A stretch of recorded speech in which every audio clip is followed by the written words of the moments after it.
ఇప్పుడు కౌశిక్ రెడ్డి ఎట్లా ఉన్నది అభివృద్ధి ఇక్కడ? ఇక కౌశిక్ రెడ్డిది కేసీఆర్ ఎట్లా చెప్తా గట్టి ఉంటాడే అంతేనా? ప్రజలు చెప్తే వినడు, ప్రజలు చెప్తే వినడు. ఆహా. అప్పుడు ఏదో మేము వేయలే ఈ హుజరాబాద్ కాన్స్టిట్యూషన్లో కొద్దిగా లేడీస్ అక్క ఇళ్ళలే అవ్వలే బిడ్డలే కొద్దిగా ఆడులే ఎక్కువ ఉంటాయట వాళ్ళకు. ఎందుకంటే వాళ్ళని చచ్చిపోతా అంటే ఉట్టిగా నిలెత్తారు, వాళ్ళు ఉట్టిగా వేస్తారు. ఎక్కడ చచ్చిపోతారు అని చెప్పి వాళ్ళు వేసుట్లా అది బయట పడ్డాడు. కానీ 100 కోట్ల అభివృద్ధి 1000 కోట్ల తీసుకొస్తా అన్నారు కదా, 1000 కోట్ల అభివృద్ధి తీసుకొస్తాను. 1000 రూపాయల అభివృద్ధి వేయలే, 1000 రూపాయల మట్టి వేయలే హుజరాబాద్ కాన్స్టిట్యూషన్లో. ఈ బ్రిడ్జ్ ఎవరు కట్టి ఇది ఎవరు కట్టిల్లా కాలేజ్ అది ఎవరు కట్టిల్లే? గవర్నమెంట్ హాస్పిటల్ ఎవరు కట్టిల్లా?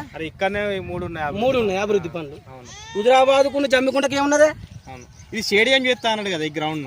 స్టేడియం కాదు, దీన్ని మొత్తం పరడ్ గ్రౌండ్ చేస్తాడు. ఏది ఏది ఏది బ్రిడ్జ్ జమ్మికుంట బ్రిడ్జ్ కూలగొడ మొత్తానికే మొత్తం అయ్యా అంటే నాయన అది కూలగొడతాను. అవును. ఇంకా ఎందుకంటే ఇక ప్రజల అదృష్టం అది.